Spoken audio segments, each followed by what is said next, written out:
कि कक्षा 10वीं 24 फरवरी हिंदी का पेपर वायरल हो चुका है, जारी हो चुका है। 24 फरवरी को जितने बच्चे कक्षा 10वीं का पेपर देने वाले हैं तो उनके लिए देखिए 801 कोड डीसी का जो वायरल पेपर होता है, जो पेपर होता है बोर्ड परीक्षा में पूछा जाता है, वो पेपर जारी हो चुका है। तो इस वीडियो को पूरा देखिएगा ताकि आप लोग इसका सॉल्यूशन को समझ सके और इसके पीडीएफ को आप लोग डाउनलोड कर सके। इसके पीडीएफ का लिंक मैं वीडियो के डिस्क्रिप्शन में भी दे दूंगा। ठीक, तो ये देखिए 901 कोड 801 कोड डीसी का है, वायरल पेपर है बच्चों। इसका मैं पूरा फुल सॉल्यूशन बताने वाला हूँ, सॉल्यूशन वगैरह सब दूंगा। बस करना क्या, इस वीडियो को पूरा देखना है। चैनल पर पहली बार चैनल को सब्सक्राइब करना है, वीडियो को लाइक एक जरूर कर देना। तो सबसे पहले बात करते हैं एकदम स्टार्ट से एकदम सीखेंगे अनुक्रमांक। प्यारे बच्चों, सबसे पहले आप सभी लोगों को भरना रहेगा क्या, अनुक्रमांक भरना रहेगा। क्या भरना रहेगा प्यारे बच्चों, अनुक्रमांक। उसके बाद में दूसरा आपका है नाम, फिर यहाँ पर आपको नाम लिखना रहेगा। बोर्ड परीक्षा में केवल अनुक्रमांक भी भर देते हैं, कोई दिक्कत नहीं है।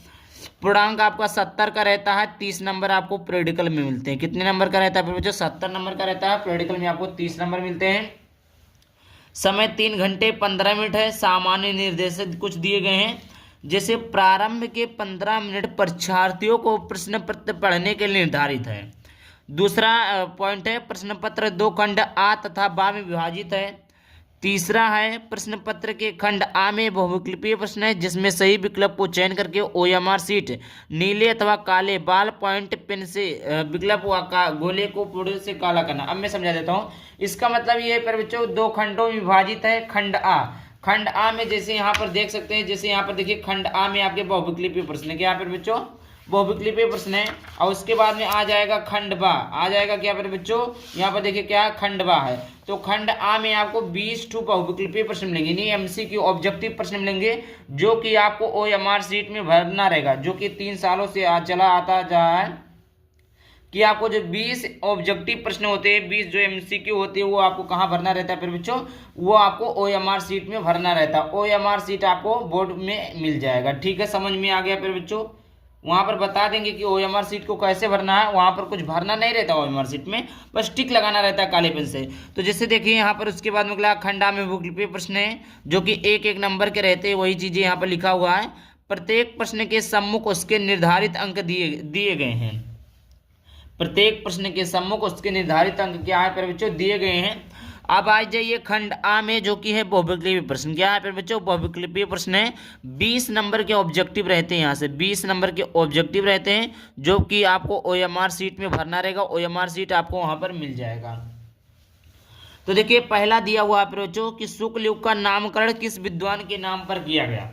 शुक्ल युग का जो नामकरण है फिर बच्चों, देखिए शुक्ल युग, द्विवेदी युग, भारतेंदु युग, इस प्रकार जो युग है। तो शुक्ल युग का जो नामकरण है किस नाम अरे भाई साहब देखिए, आजकल के जमाने में कुछ भी अगर किसी भी चीज का, रेस्टोरेंट का, किसी भी चीज का मतलब नाम रखते हैं, तो मतलब किसी के बेटे के नाम से, किसी के पिता के नाम से, किसी के पत्नी के, इस प्रकार रखते हैं ना। तो उसी प्रकार इसमें भी पूछा है कि शुक्ल युग, जो शुक्ल युग का नामकरण है, कैसे शुक्ल युग रख दिए वो। अब आचार्य रामचंद्र शुक्ल आपने पढ़ा, फिर आचार्य रामचंद्र शुक्ल तो पहला वंशीधर शुक्ल, आचार्य रामचंद्र शुक्ल, वैकुंठनाथ शुक्ल, रामचंद्र शुक्ल।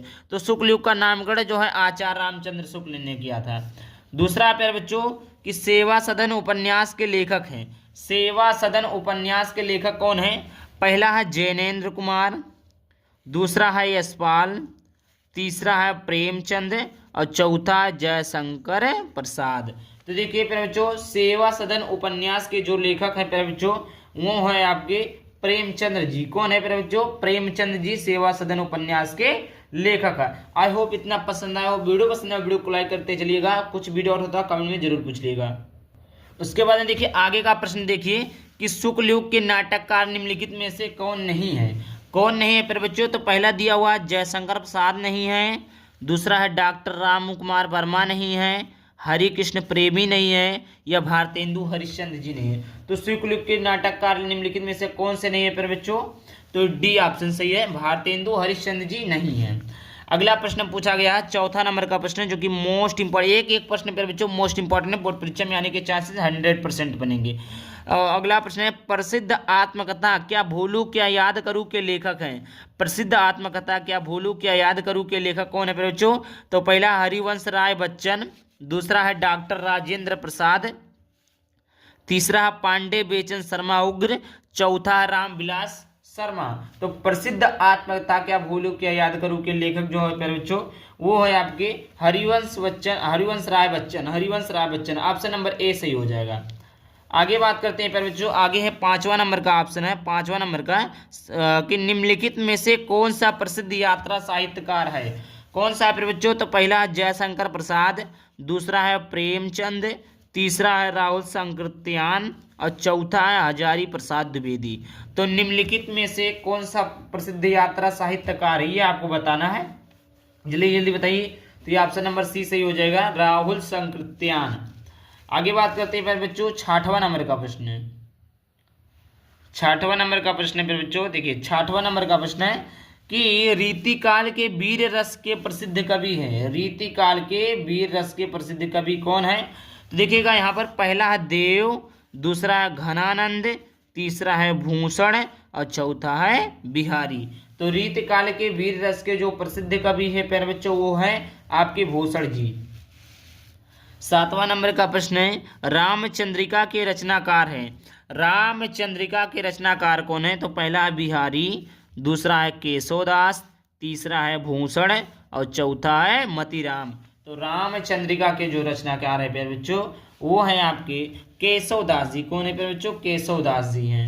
8वां नंबर का प्रश्न है कि प्रिय प्रवास किसकी रचना है। प्यारे बच्चों प्रिय प्रवास किसकी रचना है, तो पहला है जयशंकर प्रसाद की, दूसरा है श्रीधर पाठक की और तीसरा है सियाराम शरणगुप्त की और चौथा है आपका जो है अयोध्या सिंह उपाध्याय हरियोध की।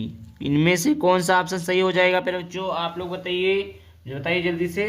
तो प्रिय प्रवास किसकी रचना है, अयोध्या सिंह उपाध्याय हरियोध की जो है प्रिय प्रवास की रचना है। आगे देखते हैं अगला क्वेश्चन है, 8 तक हो गया। 9वां नंबर का प्रश्न है फिर बच्चों, 9वां है राम की शक्ति पूजा के रचनाकार हैं। राम की शक्ति पूजा के रचनाकार कौन है, तो पहला यहाँ पर है सूर्यकांत त्रिपाठी निराला या महादेवी वर्मा या आपके रामधारी सिंह दिनकर या सुमित्रानंद पंत। तो राम की शक्ति पूजा के जो रचनाकार है वो कौन है फिर बच्चों, तो वो है सूर्यकांत त्रिपाठी निराला। 10वां नंबर का प्रश्न है जो कि मोस्ट इंपॉर्टेंट में आता है कि निम्नलिखित में से कौन सा प्रगतिवादी युग का कवि नहीं है। यहाँ पर 4 ऑप्शन दिए, इनमें से कौन है, इसी में तो आप कंफ्यूज हो जाते हैं। अभी ही पूछ लेता निम्नलिखित में से कौन सा प्रगतिवादी युग का कवि है, क्या पूछ लेता, नहीं अगर ये काट देता तो आप टिक लगा देते केदारनाथ अग्रवाल, बिल्कुल रॉन्ग है बच्चों क्योंकि नहीं पूछा है। त्रिलोचन भी आपके प्रगतिवादी युग के कवि है, तो क्या पूछा नहीं है, तो कौन नहीं है, तो नागार्जुन नहीं है कि त्रिलोचन नहीं है कि केशवदास अग्रवाल नहीं है या भारतेंदु हरिश्चंद्र जी नहीं है। तो प्यारे बच्चों नागार्जुन जो प्रगतिवादी युग के कवि नहीं है और ये तीनों हैं, तो यही पूछ लेता है तो आप एक पे लगाते तो ये भी तो दोनों है, तो गलत हो जाता है इस प्रकार आपका। आगे बात करते हैं, अब आते हैं यहाँ पर फिर बच्चों ये आपके थे गद्यांश। गद्यांश के 5 नंबर के थे आपके और 5 नंबर जो था आपका पद्यांश। गद्यांश से 5 नंबर की एमसीक्यू थी, पद्यांश से आपके 5 नंबर की एमसीक्यू थी। अब आता है 10 नंबर का आपका, 10 नंबर का जो अब आपका आएगा वो है फिर बच्चों व्याकरण। क्या फिर बच्चों 10 नंबर का आपका व्याकरण पूछा जाएगा। तो पहला 1 नंबर का ये हास रस का स्थायी भाव, देखिए हास से लिखा, क्या हास नहीं, हास से रस का स्थायी भाव। शोक होता है, हास होता है, रति होता है, उत्साह होता है। तो देखिए शोक किसका स्थायी भाव, करुण का होता है। हास किसका होता है, तो यह हास रस का स्थायी भाव होता है। श्रृंगार का रति होता है, श्रृंगार रस, ये श्रृंगार है। और उत्साह किसका होता है, वीर। करुण रस का स्थायी भाव शोक होता है, हास्य रस का स्थायी भाव हास होता है, श्रृंगार संयोग श्रृंगार वियोग श्रृंगार, हाँ सही है, रति होता है और उत्साह, वीर का जो स्थायी भाव होता है उत्साह होता है। इसी में थोड़ा कंफ्यूजन है, वैसे शायद सही है, संयोजन है, सॉरी इसके भी दो कितने प्रकार होते, 2 प्रकार होते हैं। 12 नंबर का फिर बच्चों मनहु मानो जनु जानो आदिवाचक शब्द किस अलंकार में प्राय प्रयुक्त होते हैं। तो पहला उत्प्रेक्षालंकार, रूपक अलंकार, उपमा अलंकार या यमक अलंकार। तो प्राय प्रयुक्त होते हैं, किस में प्रयुक्त होते हैं फिर बच्चों आप लोग बताइए। तो ऑप्शन नंबर ए उत्प्रेक्षालंकार में प्रयुक्त होते हैं। 13 नंबर का प्रश्न है लिखकर लेहित लेख डूब गया दिन मढ़ी यहाँ व्योम सिंधु सखी देख तारक बुदबुद दे रहा। उपयुक्त पंक्तियों में छंद बताना है। तो रोला हो गया कि दोहा है कि बरवें है कि सोठा है। तो इसका ऑप्शन नंबर डी सही हो जाएगा, सोठा है। आगे बात करते हैं बच्चों 14 नंबर का प्रश्न है उपसर्ग से बना शब्द नहीं है। देखिए बच्चों क्या बोला, शब्द नहीं है। तो पहला देखिए उपदेश, ये भी है, ऊपर हो गया। उसके बाद में यहाँ पर देखिए क्या है, ऊपर हो गया। तो यहाँ देखिए उपवन भी बना है, उपनाम भी बना है। बना क्या नहीं है बच्चों, ये आपका ऊपर जो है ये उप से नहीं बना है, और ये बाकी तीनों ऑप्शन बने हैं। आगे बात करते हैं बच्चों यमुना का पर्यायवाची शब्द है। यमुना का पर्यायवाची शब्द है मंदाकिनी, सरिता, कालिंदी, इनमें से कोई नहीं। तो इसका ऑप्शन नंबर सी सही हो जाएगा। अगला प्रश्न है त्रिवेणी में कौन सा समास है। त्रिवेणी में कौन सा समास है। पहला द्वंद्व समास, कर्मधारय समास, द्विगु समास, अव्ययी भाव समास। तो देखिए इसमें कौन सा समास है प्यारे बच्चों, तो इसमें द्विगु समास है। 17 नंबर का प्रश्न है कि प्रमोद शब्द का तत्सम रूप है। प्रमोद शब्द का तत्सम रूप क्या है बच्चों, तो देखिए प्रमोद है, प्रमुद है, प्रमोद है या प्रमाद है। तो प्यारे बच्चों इसका जो सही ऑप्शन हो जाएगा वो सी हो जाएगा, प्रमोद है। 18 नंबर के प्रश्न को देखते हैं प्यारे बच्चों। मेरे पास एक गुड़िया है जो बैटरी से चलती है।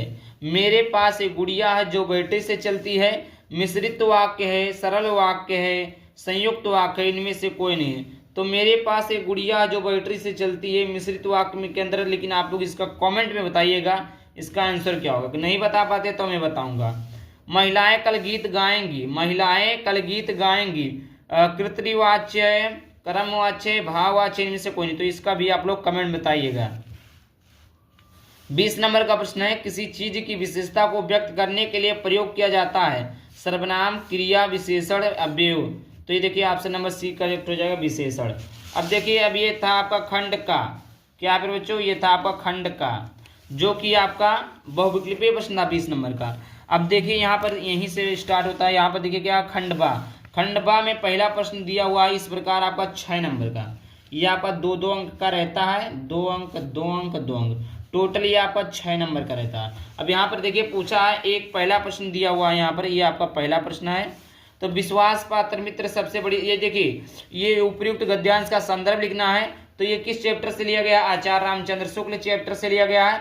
एक जिस चैप्टर का नाम क्या है, तो मित्रता नाम है। गद्यांश रेखांकित अंश की व्याख्या, लेखक ने विश्वास पात्र मित्र की तुलना किससे की है। इस प्रकार तीनों कर लेंगे तो 6 नंबर मिलेगा, और ये 6 नंबर आपको इसी गद्यांश को पढ़कर आप पा जाएंगे।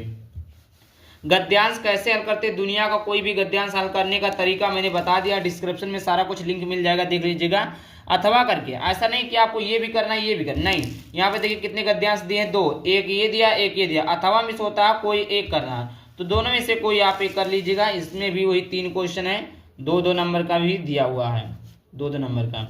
दूसरा, दिए गए पद्यांश पर आधारित 3 प्रश्नों के उत्तर दीजिए। अब देखिए जैसे गद्यांश में 2 था, एक आपने किया, वैसे यहाँ पर देखिए पद्यांश में भी 2 है। उधो मन न भय 10-20, एक हो तो सो गयो श्याम संग को अवराधे, ईस इंद्र शिथिल भई केशव बिन जेहू दी बिनुशीस, आशा लागी रहत तन स्वामा जीव कोटि वरिष्ठ। इस प्रकार प्यारे बच्चों पद्यांश में है। और देखिए पद्यांश में आपके देखिए पद्यांश में भी 2 हैं। देखिए यहाँ तक तो आपका पद्यांश समाप्त होता है। 3 प्रश्न दिए गए, इन तीनों प्रश्नों का उत्तर आपको कहाँ मिलेगा, उसी पद्यांश में मिलेगा। इससे आपको 6 नंबर, इसका 2 नंबर, इसका भी आपको 2 नंबर मिलेगा, इसका भी आपको 2 नंबर मिलेगा। और देखिए उपयुक्त अलंकार का नाम भी लिखना, अथवा करके दिया हुआ है, अथवा करके ये वाला कर सकते हो। वो अगर आपको नहीं आता है, फिर बच्चों तो ये कर लेंगे। इसमें भी वही 3 क्वेश्चन दिया, 1, 2, 3, 2-2 नंबर का ये प्रश्न है, 2-2 नंबर का ये प्रश्न है। इस प्रकार है। अब देखिए यहाँ पर जैसे यहाँ पर अगला लिखा हुआ है, अगला प्रश्न आता है तीसरा, निम्नलिखित संस्कृत गद्यांश का संदर्भ सहित अनुवाद कीजिए। जैसे हिंदी का गद्यांश होता है, हिंदी का पद्यांश होता है, उसी प्रकार संस्कृत का भी गद्यांश होता है, संस्कृत का पद्यांश होता है। जिस प्रकार आपको हिंदी के गद्यांश में 2 मिला था, 1 करना है, उसी प्रकार संस्कृत के गद्यांश में भी 1 और 1 2 है। दोनों में से यहाँ पर देखिए अथवा बोला, अथवा में कोई एक करना है। निम्नलिखित संस्कृत गद्यांश का संदर्भ लिखिए, हिंदी में अनुवाद कीजिए। ये भी संस्कृत का मतलब गद्यांश कैसे हल करते हैं, इसको भी हमने बताया है।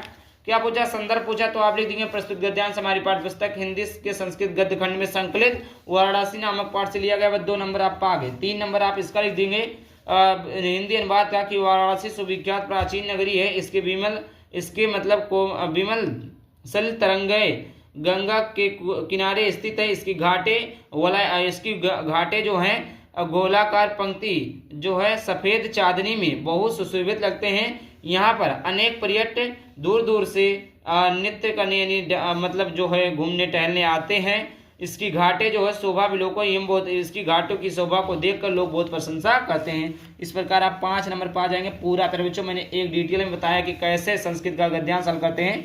सारा कुछ यूट्यूब चैनल पर अपलोड है, आप लोग देख लीजिएगा। वीडियो के डिस्क्रिप्शन में लिंक डाल दूंगा। खा मानव जीवन, देखिए संस्कृत का, देखिए हिंदी में पद्यांश था 2 था, आपने 1 किया। उसी प्रकार संस्कृत के पद्यांश में भी 2 है। यहाँ पर 1 ही दिया बट 2 रहता, अथवा करके रहता, नहीं सॉरी यहाँ पर ये तो अथवा वाला है, यहाँ पर देखिए दिया हुआ चौथा। यहाँ पर संस्कृत पद्यांश का संदर्भ सहित हिंदी अनुवाद कीजिए। 1 दिया 2 दिया, अथवा मिस होता, कोई ये करिए या ये करिए। 5 नंबर का ये भी है, 5 नंबर का ये करेंगे तो भी 5 मिलेगा, ये करेंगे तो भी आपको 5 मिलेगा।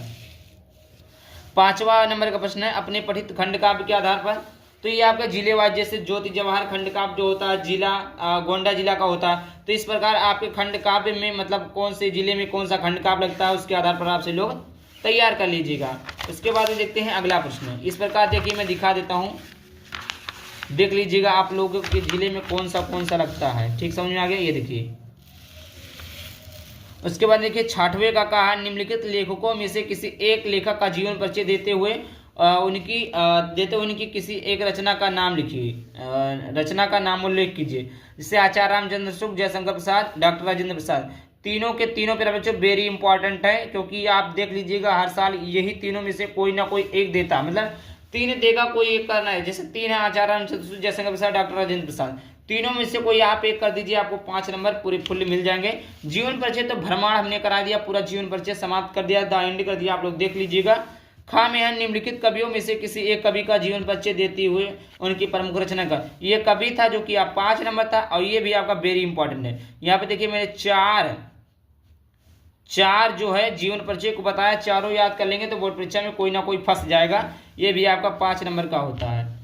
आगे बात करते हैं, अगला प्रश्न पूछता है 7वां नंबर का प्रश्न पूछेगा कि अपने पाठ पुस्तक से कंठस्थ कोई एक श्लोक जो प्रश्न पत्र में ना जौन पेपरों में ना आए हो वो एक याद हो जो श्लोक लिख दियो। 8वां नंबर प्रश्न निम्नलिखित प्रश्नों में से किन्हीं 2 प्रश्नों का उत्तर संस्कृत में दीजिए। कुत्र मरणम मंगलम भवति पुरुराजे केन से, ये आपका 4 प्रश्न है, इसको आप तैयार कर लीजिएगा। 2 नंबर है, 1 नंबर का रहता है, 2 प्रश्न मिलेंगे। 9वां नंबर का प्रश्न है निम्नलिखित में से किसी एक विषय पर निबंध किए। ये आपके जितने भी निबंध है बच्चों इसको तैयार कर लीजिएगा। एक निबंध और है, इसको भी तैयार कर लीजिएगा।